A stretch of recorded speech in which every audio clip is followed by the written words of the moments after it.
and welcome to Big Muddy Mayhem, the podcast where we talk about true crime and bad behavior in the Midwest. Each week, we'll bring you true stories from the heartland that might break your heart, but we hope to entertain you along the way. I'm Janet O'Brien. I'm Tracey and Rita. Hello! Hello, Janet. How are you? I'm good. It's kind of a weird week, but I'm good. Yeah, this week's been a lot. Yeah. And it's starting to maybe gonna rain again tonight. I know. It would threaten to rain like all day. It was supposed to rain all day. I'm like, nothing. That's nothing. Our Muni show got rained out last week. Bump. But then we're going to go and see the final show next week. Good. And so that'll be fun. That'll be all right. And which one is it? So we didn't get to see In the Heights, right. Although I do have Disney Plus, so I came home and watched it online. And it was good, but it was basically it was very much like Hamilton. Oh, okay. But set in a different era in New York. Yeah, no, I get that makes sense. Writer called it Alejandro Hamilton. Which is not too far off. But next week, we're going to go see Anything Goes, which he has never seen. I don't know if I have or not. I know the music. Yes, you know I know every the song. music. I know all the songs from it. You know every song. It is a classic Cole Porter musical, and it's beautiful costumes and a whole lot of really great dancing and very 1930s, 1940s.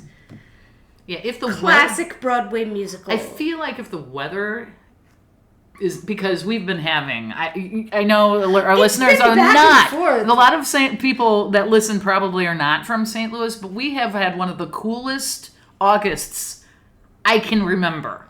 And not earthquakes like our friends in California. Exactly. I mean, it gets hot, but it's been extraordinarily cool. It's been a very mild summer. Yeah, so if it happens to be cool next week, I might be able to talk my mom into going because I know she would like that. Well, and we'll have to drag that Jim Bremer guy along too, I guess. In olden days. In olden days. Looked on as something shocking. Right. Anything goes. All right, but what we do not have that can't go are the stories that we have to tell this week.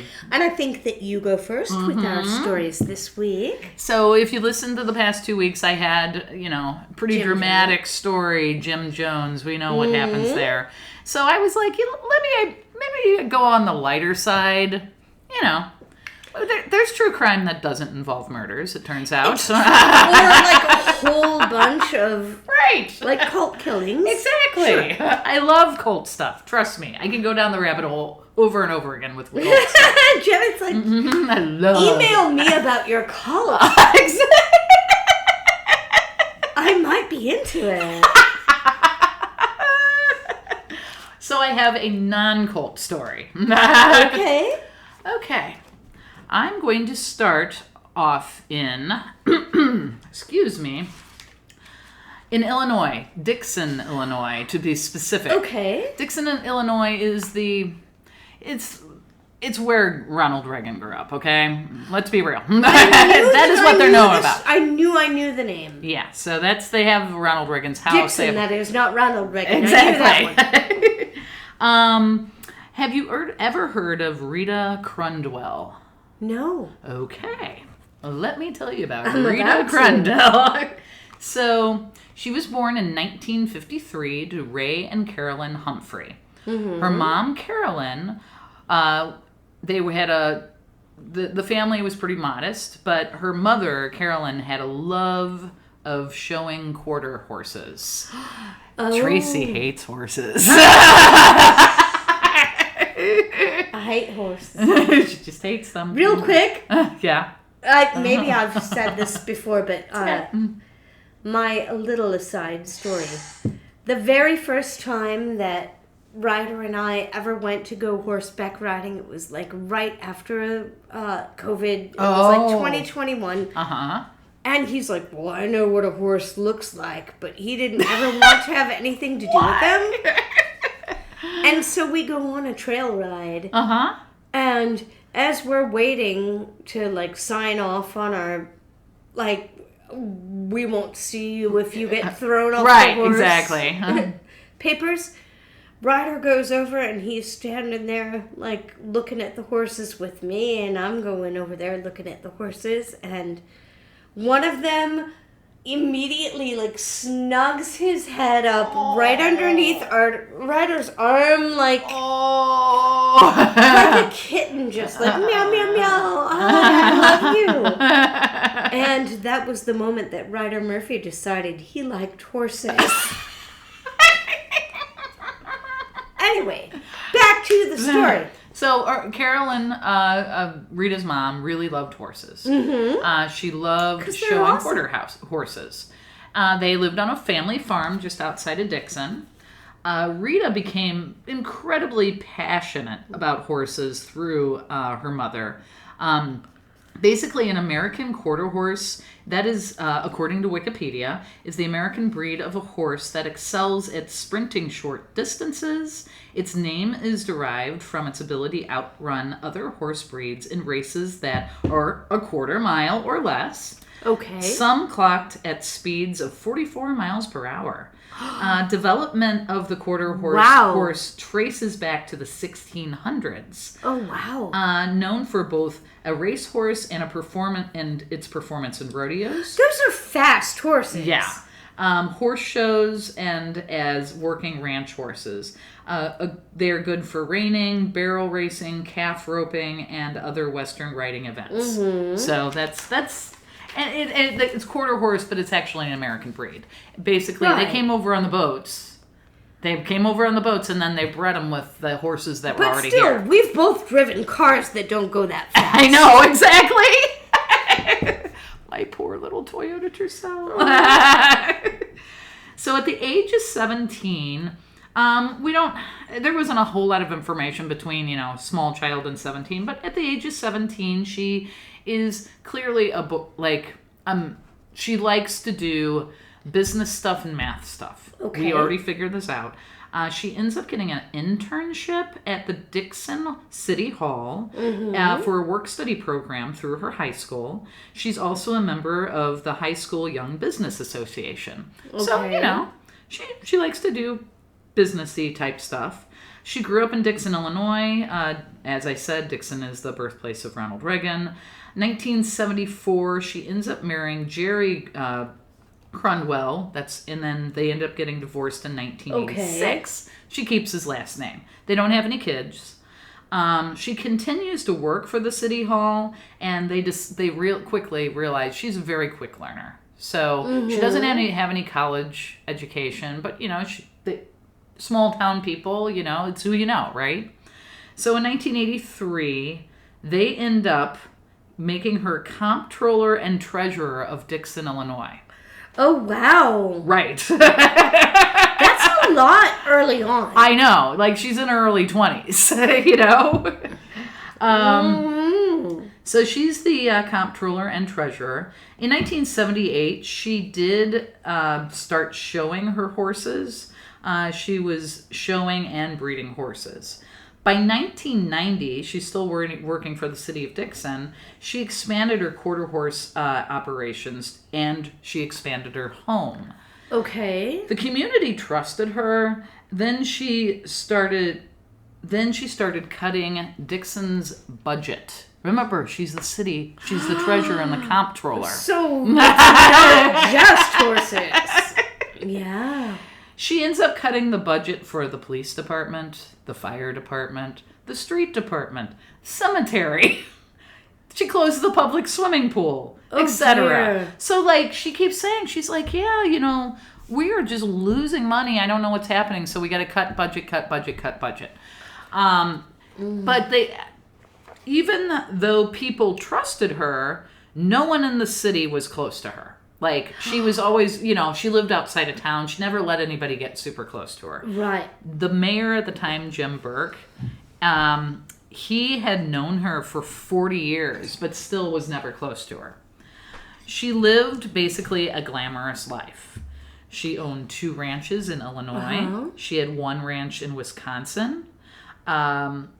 Everyone basically that she worked with thought, well, she makes money with this horse thing because she breeds them and she shows them and stuff like that. But that's still a lot of ranches. It is. As everybody said, I watched an interview about this. They were interviewing some of the other people who worked at Dixon, and they're like, we just all thought she made money through the horse business. Right, because, well, there's money in horses. Exactly. There really is. Right. She invested all of her money into prize-winning horses. She was at one point known as the quarter horse queen of the Midwest. Wow. Like, she was top-notch. It's impressive, right? That's not something that you just call somebody for no reason. No. She won 69 national championships. Wow. So, I know. Snicker. At some point, the mayor started to become a little suspicious. It's like, okay, I know she makes money from the horse business, but it seems like she's got a lot of money. And it's almost like there's something other than horses going on here. Right. And Dixon was bleeding money. So the mayor decided to hire an outside audit company, and they checked the books, and they said they are the cleanest in Illinois. No one handled their books as well as Rita did. So Dixon spent over 22 years. Dixon is talking about how something was handled in... I'm sorry, I'm 12. Right. Dixon spent about over 22 years. They spent about $1 million on having their books audited, and that's like a normal price. Like they're a small town. They don't really hire they don't hire people who like the mayor is part time. So they're like, okay, if we're going to spend money, at least we're going to spend money on the audit people. Rita, so that went on for like 22 years. And then one day, Rita needs to go out of town for one of her horse things. Kathy Swanson, a clerk from the city of Dixon, was going through her financials. And she found a statement for an account she had never heard of. Oh, no. It was called the RSCDA, Reserve Sewer Capital Development Account. It was basically a slush fund. Mm-hmm. You ask what a slush fund is? I will tell you. It's a reserve of money used for illicit purposes, especially political bribery. So you're not quite sure where it goes, and you just put a little bit into... So when Rita was going out of town, she was in such a hurry, she didn't really give Kathy the things that she supposedly needed. So Kathy was like, okay, well, I'm going to do her job while she's out of town. I'm going to call the bank and get a copy of all of the statements so I know what the heck I'm doing. And then when she got it... So you used the slush one. She sees this extra statement. She's like, what is this for? We don't have an account for this. What's going on? And so she goes to the mayor, Jim Burke, and she's like... I found a statement that we don't know anything about. And he's like, give me a copy of that. So he gets a copy, and he immediately calls the FBI.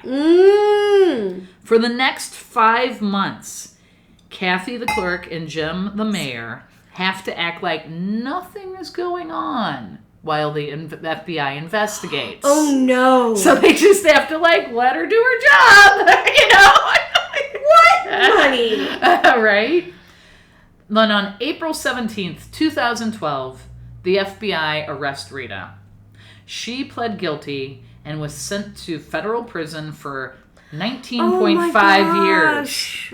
When they asked her, because they asked her, they're like, did you steal money? Yes. She's like, probably 10 million. It wasn't 10 million. Oh, no. She stole, over 22 years, $53,740,394. That's a whole lot to just bald-faced walk up to and be like, no, I had nothing to do with it. you wonder, how in the world did she get away with that for 22 years? Holy cats, that's a long time. That's a long time. And like, everybody trusted her. You know, they had an auditor come in every year, and they're like, everything looked fine. They just knew that, it's a small town in Illinois. Maybe they don't have enough money. And to be able to go through and just be like bald-faced. All of those years. So every single time. The way she got away with it. Rita set herself up as the only person who signed the checks and deposited the checks. So no one can tell on you. Yeah. She created the RSCDA account. She would forge invoices to transfer funds to that account. Wow. She started basically taking money from the city of Dixon in 1991. The first time she did it, she stole $181,000. Like, she didn't even do like a little trickle. She did like a big chunk. Right in. If they're going to get me, they're going to get me. Right. And that amount increased yearly. So for over...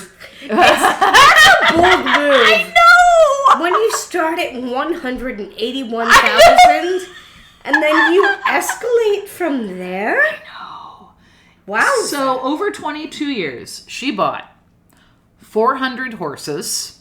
Remember, she had 3 ranches, 2 in Illinois, 1 in Wisconsin. That's a lot of horses, Janet. I know! As a person who asked her parents for like one pony... 400 horses? She bought a $2.1 million RV. We're still back to 400 horses here. She had multiple trucks to transport her horses. You got an She bought a vintage Corvette for her boyfriend. She had, of course, because well, your boyfriend gets 1 Corvette while you get 400 horses. She owned 2 homes, 1 in Illinois, 1 in Wisconsin. She also bought a condo in Florida. She owned a boat. She had a grand piano. She owned a tanning bed. And she had really? Yeah. Tanning bed. That would call her. And she... 400 horses. Tracy's still stuck on the 400 horses. Never going to be unstuck on those horses. And they priced the amount of jewelry that she owned. It was about $500,000 worth of jewelry. Good word. Right. She basically, when she would go to work, she would put necklaces on her horses. She would dress modestly when she would go to work. But outside of work, different story. Her horses were all in tiaras.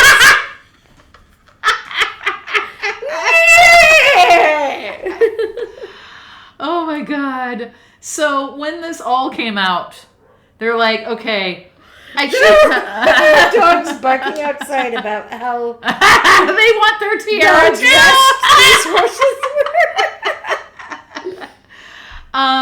So the mayor and the city of Dixon decided you know what, we're going to hire a law firm to investigate the gatekeepers, like the auditors that they hired every year. Like, how did you miss this? So Dixon ended up settling with the accounting firm on Clifton Gunderson.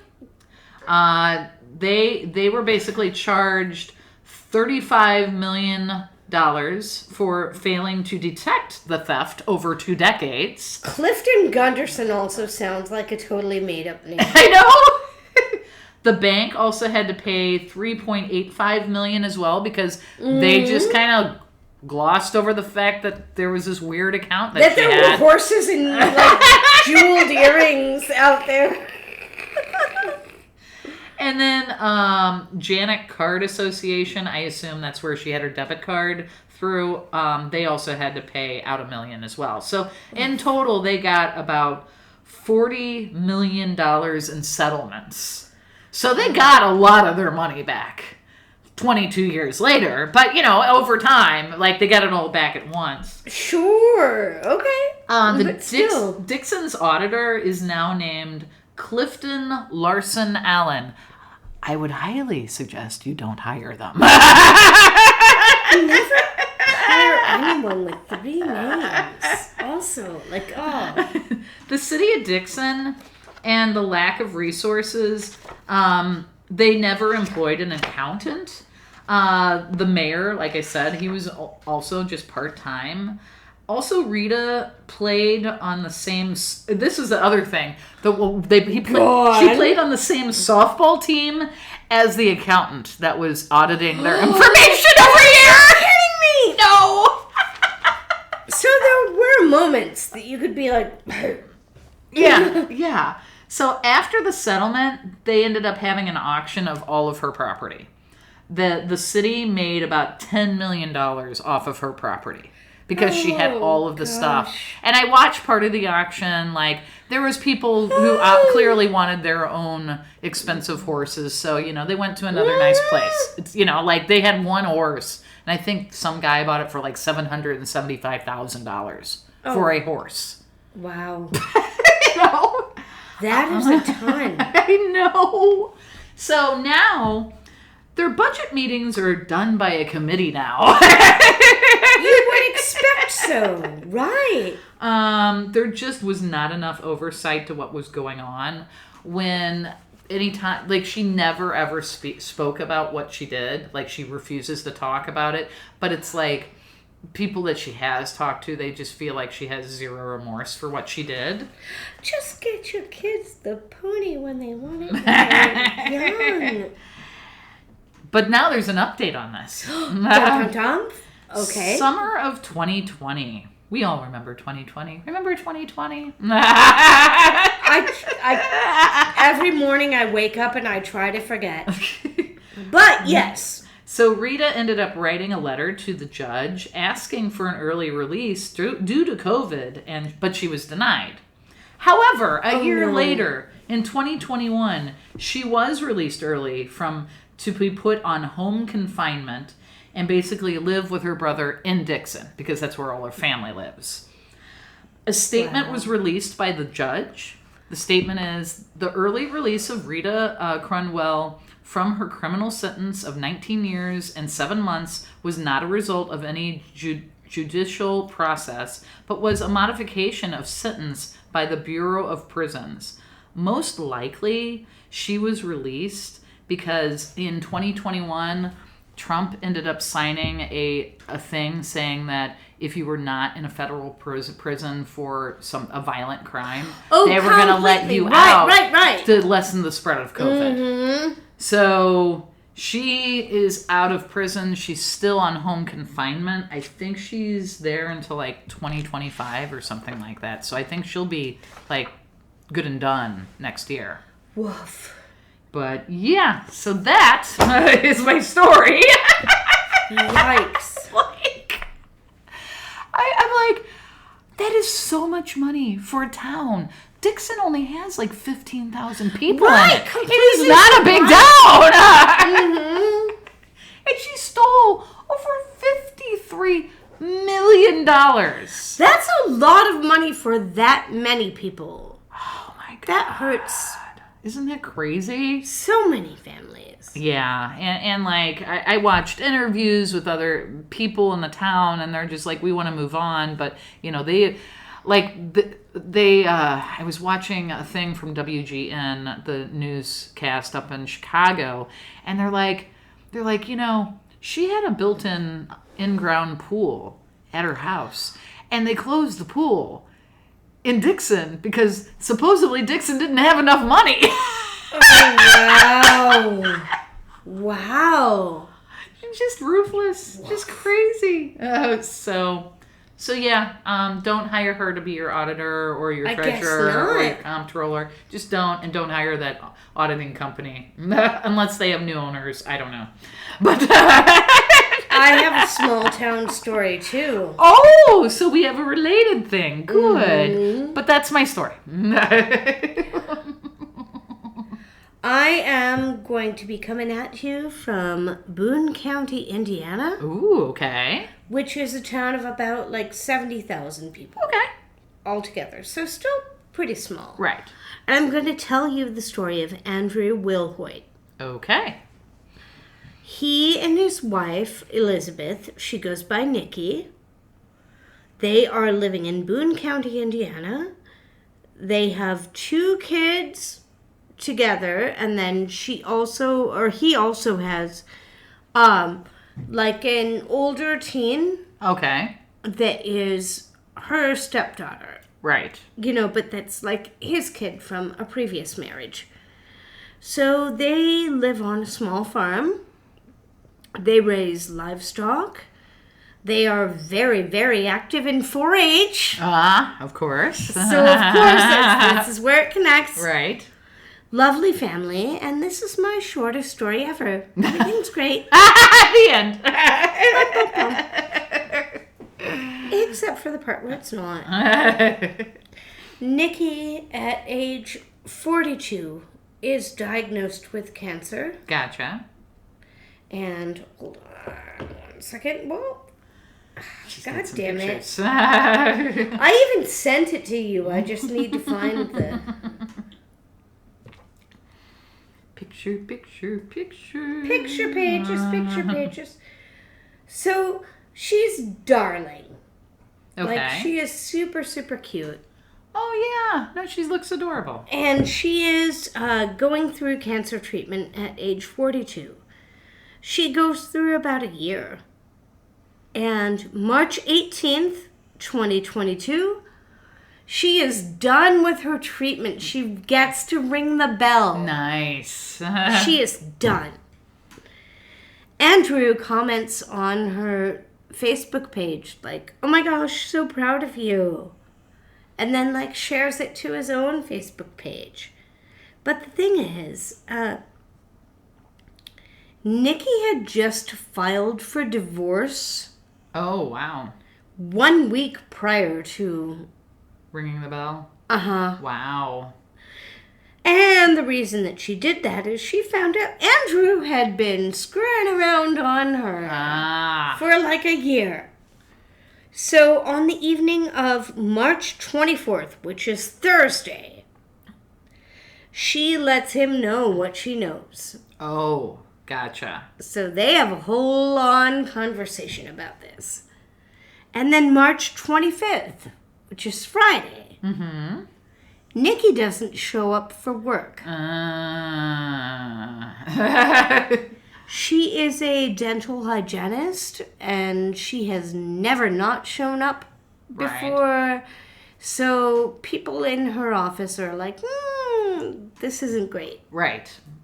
So unlike her, her coworkers also know that she's leaving her husband, who has been unfaithful, and he's also been abusive to her in the past.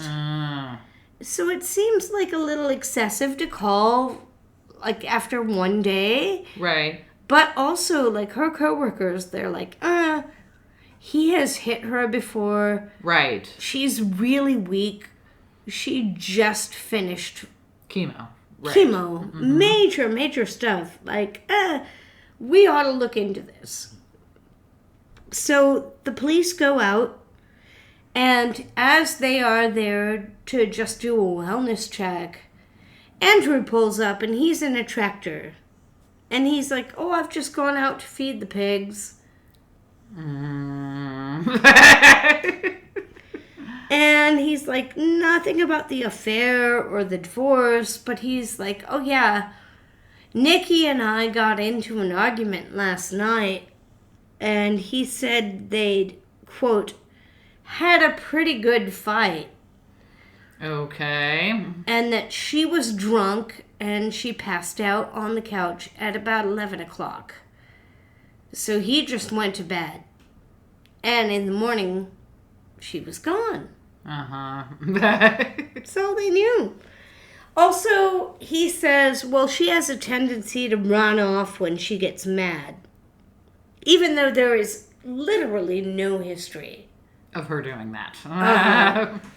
So the cops come by and they talk to the kids, and her two children, who are the younger children, are like, we can't find mommy. Like, we've called her phone. Oh, no. And this, that, and the other. Now, her stepdaughter, who is a teenager, who is Andrew's kid, is like, yeah, maybe she went to go visit her sister. She has a tendency to run off when she gets mad. Even though there is, again, literally no reason to think that this is what happens. Right. Ever. It's enough to raise suspicion. And there's another twist.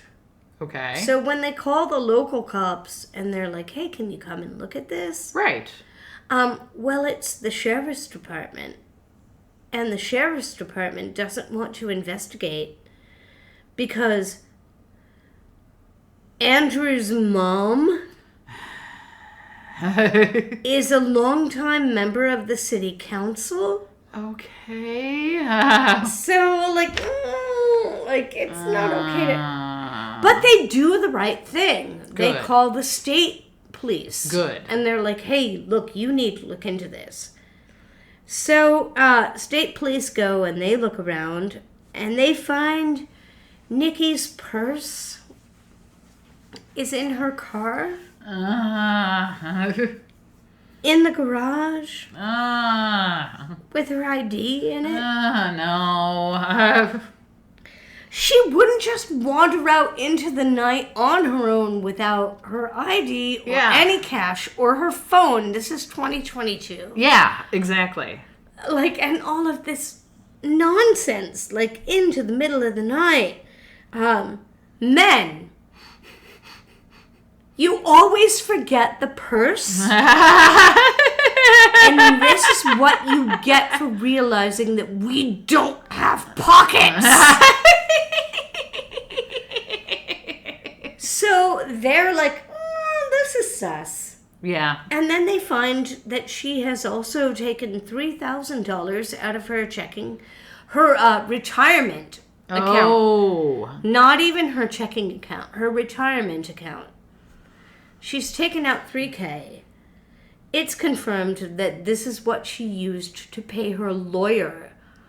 Oh, because she's going through a divorce. She has found that he's been screwing around right.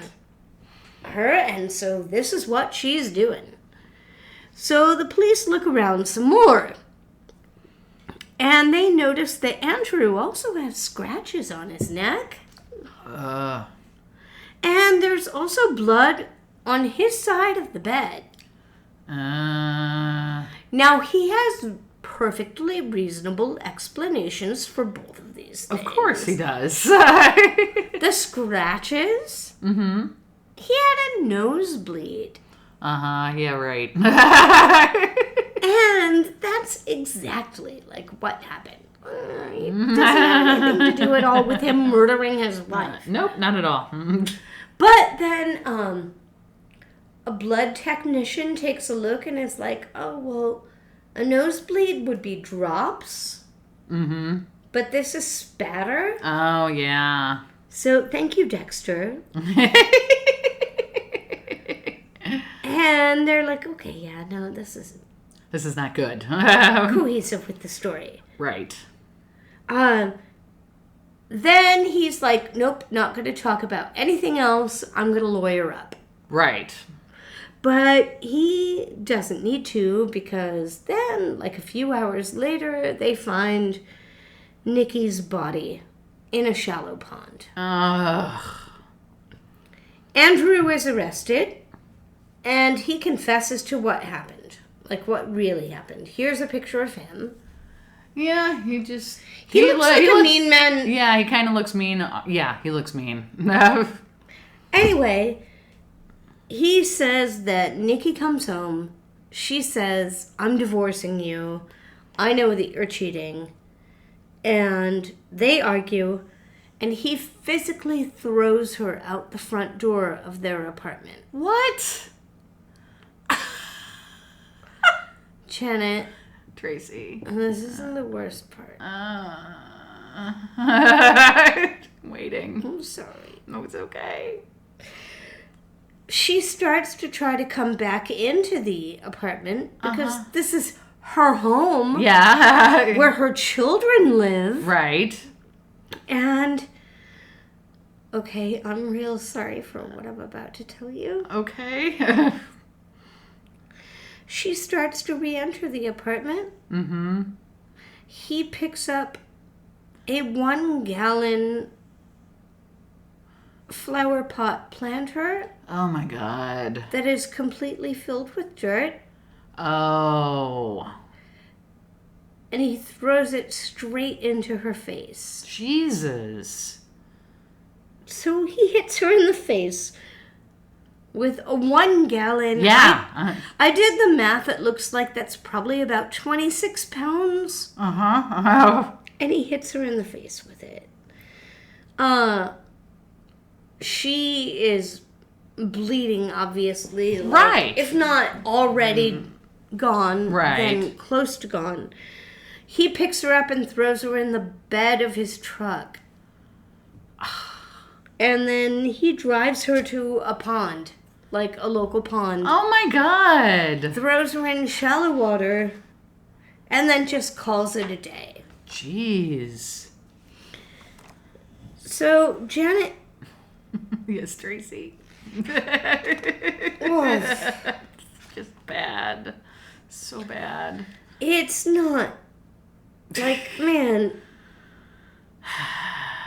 He's like, well, I don't know. Like, right? I don't know what happened here. And like, oh, she's just gone. Yeah, right. And they eventually do find her body in the shallow pond. Right. And so he is arrested and like being kind of held, awaiting trial. Now,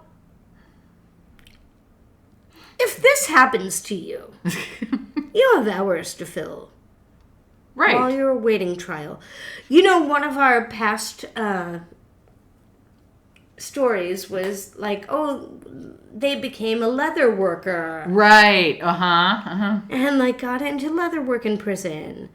Some people read. Right. Some people seek religion. Yeah. What did he do? Some people seek office. What?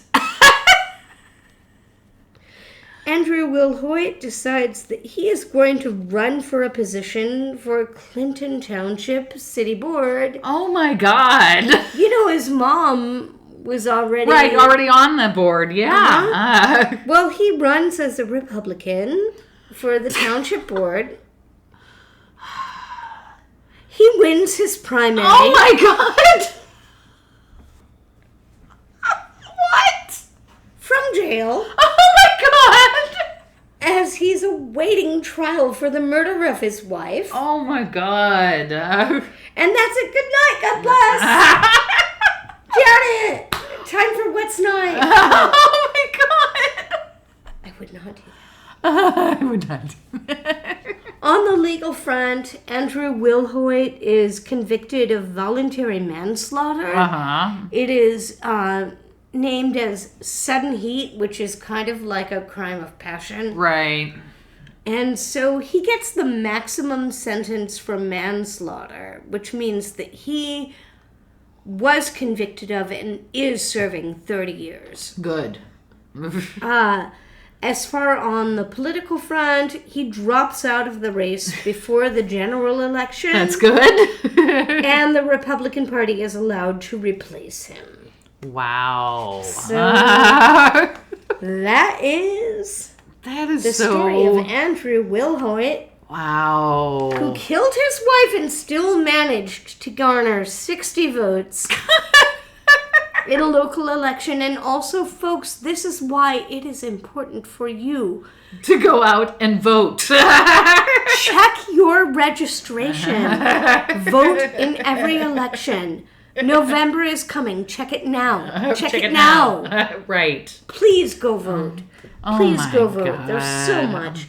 And my sources today were WHTR.com, freaking Nancy Grace, which, God, having to listen to a Nancy Grace episode was the most difficult part of me doing this story. CrimeOnline.com, WRTV.com, and IndieStar.com. Wow. That is a crazy story. Woof. Yeah. See, this is what happens when you don't vote. Then you get people who are being convicted of murder. If you don't choose, if you don't choose what you want, then you're gonna get what they give you. Right. I do actually have my resources for once written down before. Fantastic. Let's go for it. Mine is Auburn University, Wikipedia, The Fifth Estate, which is a Canadian news program. It's one of my favorite Canadian programs. Nice. I love that one. And, of course, WGN News in Chicago. So, well... I am going to take Janet out back and show her my livestock. But do you have a horse to show me? Nay!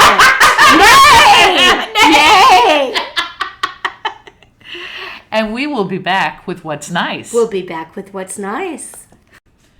If you enjoy getting muddy with us, here are some ways to support our podcast. If you have any suggestions, email them at bigmuddymayhem@gmail.com. Like and subscribe to the podcast on the platform where you're listening. And of course, a good review will help us reach new listeners. If you're listening on YouTube, leave a comment in the comments section. Join our Facebook group where we can discuss the episodes and hear your suggestions. And of course, tell your friends, your family, your dogs, your cats, your local congressman. Tell them all. They have to listen to us. And now let's get back to What's Nice. Welcome back. Welcome back. Hello, and we're here to talk about What's Nice. Yes, we are. So I was looking at Indiana and looking in particular about Clinton County, Indiana, and what was nice there. And I was completely surprised by what I found. What did you find, Tracy? The Hickory Hall Polo Club. Ooh. You wouldn't expect a polo club to be in the middle of, like, Indiana. Northwest Indiana, right? No. Look at this. I mean, these beautiful horses, nice. right? So it is a full-on polo field entirely devoted to charity work. Oh. You wouldn't think about polo players as charity. People that are concerned about the less fortunate. No. But this one is. So from mid-June through the end of September, they host polo matches at sunset every week. Oh, wow. And you can go and do, watch the matches and all of that. And the proceeds every week go to a different charity. Oh. So, nice. These rich people with their rich horses are not the folks that are making money off of this. Right. They are instead, they have benefited Ronald McDonald House, diaper banks, libraries. Wow. Dance schools, choirs. Nice. All kinds of, usually children-focused charities. So $40 per carload. Wow. Okay. And then you buy your own food. And you're invited onto the field to be able to watch the matches. Oh, neat. And then at halftime, they have the divot stomp. I don't know what that is. I didn't either, but apparently this is featured in Pretty Woman. And it is that... All right, so when horses play polo... Right. You have a whole bunch of, big clumps of dirt. Yes. That get... They get kicked up when they're running around. Right. And so, at halftime, they invite everybody out to, promenade around in your fancy clothes. Oh, neat. And you do the divot stomp. And you can, knock the dirt back into the holes. The field so that none of the horses get hurt in the second half. Oh, nice. And so, it's so lovely. Everybody is welcome. And in fact, and this is the part that actually melted my heart and made me, tip on the side of this. Mm-hmm. Dogs are welcome. Oh! So you can take your puppies out on their leashes and they can help stomp the dirt back in so that none of their little horsey buddies get hurt. That is so cool. And at the end of the day, you're also going to help children's charities. Right, exactly. So like I said, you can go and you can eat food and you can dress up and you can divot stomp Oh, wow. at halftime. And you can watch horses doing what horses are supposed to do. And this is at indiepolo.com or lifeinindy.com. It is the Hickory Hall Polo Club. Wow. And as far as I'm concerned, this is very, very nice. It is very, very nice. And so that's my what's nice. That is so cool. So mine, I didn't really want to go into Reagan stuff, so I had to find something else. Woof. Yeah. Dixon happens to have the John Deere Historic Site. So basically it's a free interactive, it's interactive. They have reality experiences. They have the John Deere Historic Site, John Deere Tractor and Engine Museum. And it's just pretty cool. Basically you get to watch, you can watch blacksmiths demonstrate and do replicas of what John Deere's original shop used to look like. So like, here's a guy doing stuff. You can learn how he created the first commercially successful steel plow. And you can do tours. You can tour the original John Deere family home and get an intimate glimpse of pioneer life in 1836. So there's some of the homes there. I love going into old houses like this. Explore rooms of the John Deere family would have known then, furnished with household items that show how pioneers cooked, cleaned, bathed, and spent their leisure hours. There's artifacts. They've excavated artifacts there that are on display. Whoa. So there's some artifacts in a little glass thingy there. Nice. And it looks like on September, they have two upcoming events. They have the 75th Grand Detour Arts Festival, some kind of arts festival. And then on October 12th and 13th, they have a fall festival. And we hate fall festivals. Oh. They're the worst. Totally not great. But it is free admission because we're proud of our heritage and encourage everyone to share in our storied history. Each John Deere attraction site is open to the public and completely free. Their regular hours are Sunday 1 to 5, Tuesday 1 to 5, Wednesday through Friday 9 to 5, and then from April to October, they're open from April till October. I like that. So it was kind of a neat thing. I'm like, oh yeah, I would go to that. Mm-hmm. But so that's my what's nice for Dixon. Wonderful. So I think this is where we come to an end. I think this is kind of where we end our story. This was episode 42. I did not bring my towel today, so I feel a little sad about that, Is there a towel? There's a towel! Oh, no! We got a towel. Now I will be fine. Because you can't go anywhere without your towel, right? You can't. So I think there's just one last thing to say, right? There is one last thing that we need to do, and that is that we need to remind everyone to stay Midwest nice. To stay Midwest nice.